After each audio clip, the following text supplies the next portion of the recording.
definitivamente aquí en estudios con los congresistas Mesías Guevara, presidente de Acción Popular, y el señor también parlamentario Fernando Andrade, líder pues de Somos Perú. Señores, muchas gracias por estar con nosotros. Definitivamente la situación está bastante cargada, ¿no? en la arena política, a raíz pues de la propuesta del Ejecutivo para iniciar una nueva ronda de diálogos políticos. Entonces yo quería preguntarle primero al congresista Guevara, Acción Popular, ¿cuál es la postura que tenemos tenido antes al congresista García Belaúnde en los últimos días? Había unos pedidos muy específicos de cabezas, por decirlo así, de ministros para iniciar el diálogo. ¿Cuál es la postura finalmente del partido? Bueno, nosotros hemos tenido un comité, antes que nada buenos días Enrique, Fernando y por todo el pueblo peruano. En primer lugar, nosotros hemos tenido un comité político en la que hemos analizado la parte de la coyuntura. Y nosotros, por tradición democrática, siempre asistimos a los diálogos. Por ejemplo, aquí me voy al acuerdo nacional porque nosotros pensamos que debemos de consolidar la democracia y la gobernabilidad. Hay una sesión del acuerdo nacional precisamente con la OCDE, me parece, con la OCDE. ¿no? Entonces, hoy en ese sentido nosotros hemos tomado un acuerdo de asistir al diálogo. Okay. Pero lo que sí también hemos acordado en el comité político es pedirle al Ejecutivo que nos den objetivos claros y concretos qué se busca con el diálogo. Porque tampoco nosotros vamos allá a permitir de que estos diálogos solamente sirvan para la fotografía. Y en ese sentido, nosotros les invocamos al Ejecutivo que cuando hagan la convocatoria nos digan, para esto es lo que queremos.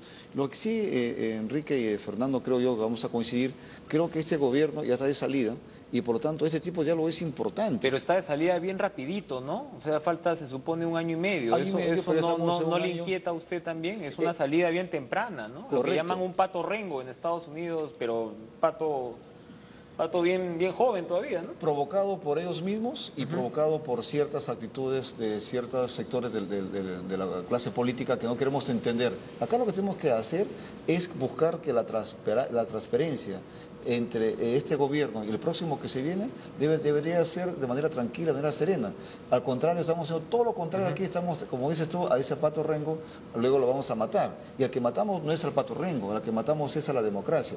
Y en lo que a mí se me concierne, no lo veo nada ético, no lo veo nada democrático estar pidiendo cabezas de ministros. Muy bien, con respecto a eso entonces, Acción Popular iría por negociar la mantención, la permanencia todavía de este gabinete, o de repente le diría a la Premier, bueno, quédese usted, pero cambie, ¿no?, a algunas personas, o diría pues efectivamente, también Premier, usted puede irse a su casa o regresar a su curul, porque hay también un sector de la oposición, y eso lo ha dicho incluso Alan García, lo ha venido declarando en estos días, como que está esperando casi un Premier de oposición, ¿no? De oposición interna, ¿no? Algunos han recordado la figura de Óscar Valdés, ¿no?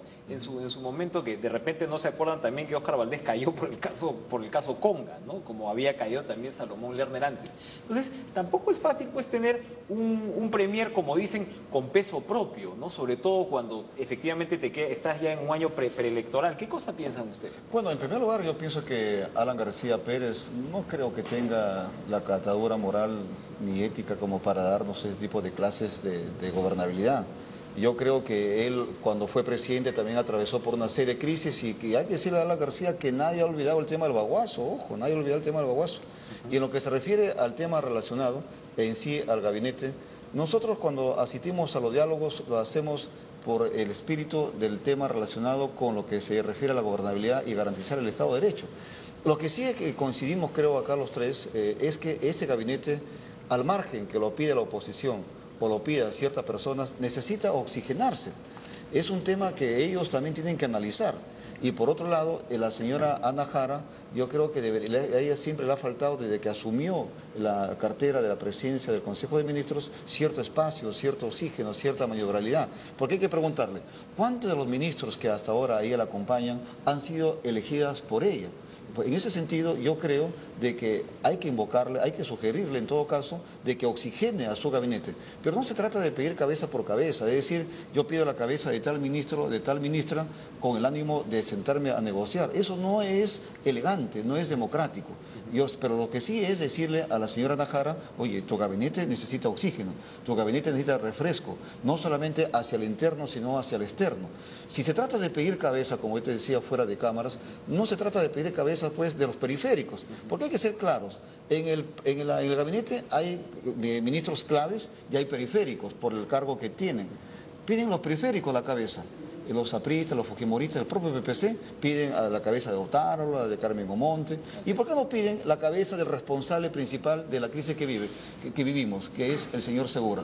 El señor Segura nos plantó la ley Pulpín. Él fue el que nos ha generado todos esos conflictos. Por lo tanto, si nosotros debemos ser coherentes y consecuentes, si realmente nos decimos que somos oposición, hay que ir al meollo del asunto, a donde se da la gran reforma del país. Y en ese sentido, para mí, si yo quiero una cabeza, no para mí, sino para el país, sería la del señor Segura. Pero no es ético, ni elegante, ni democrático pedir cabezas. Muy bien. Este juego de gobernabilidad, ¿cómo se entiende en el Congreso? Dábamos cuenta de la renuncia de Cecilia Taída a su bancada de Unión Regional, que ya era una bancada chiquita, que ahora pierde la tal capacidad, ¿no?, de presentarse como bancada. Los electores también se preocupan bastante, ¿no?, porque ahora estamos hablando de 6 o 7 satélites, como lo considerábamos ahora, hace un rato, frente a las bancadas y las bancadas pues pequeñas. El oficialismo ha pasado a ser la segunda minoría. ¿Qué cosa se puede esperar también del Congreso? Si el Ejecutivo es Pato Rengo, pues el Congreso también, ¿no? O sea, ni siquiera se ha podido elegir, por ejemplo, al Defensor del Pueblo, que es un compromiso evidente que tiene el Parlamento con la ciudadanía. Yo diría que el Congreso está en una situación como un convidado de piedra en ciertos temas. Incluso es dramático el Congreso de la República. Hay que ser autocríticos. Por ejemplo, el tema de la oposición. Si nosotros analizamos, los que dicen ser de oposición, al final no son oposición.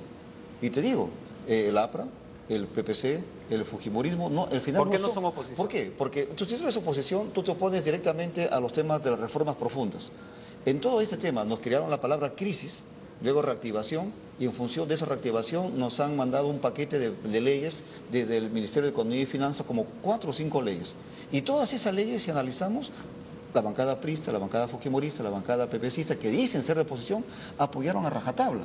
Y luego ellos se vieron descubiertos por la última ley, la ley Pulpín. Esa fue lo que la desenmascaró. Entonces, si ellos son coherentes y que votaron contra la ley Pulpín, ¿por qué siguieron permaneciendo su voto en las otras leyes en las que se le daba beneficios tributarios para esas empresas? Por lo tanto, estos señores siguen manteniendo el status quo en el Congreso y solamente se dedican a hacer oposición. Yo diría más que oposición, hacen ruido político. ¿A través de quién? Del ministro del Interior, a través del ministro de Defensa, a través del ministro de Trabajo, y ahí paramos. Pero en los temas trascendentales, reformas que requiere el país, una oposición que busca reforma, mi estimado Enrique. Estos señores no buscan ninguna reforma, mantienen el establishment, mantienen el status quo. Por lo tanto, hay que decirle al pueblo peruano que estos señores son mucho ruido y pocas nueces. Así es.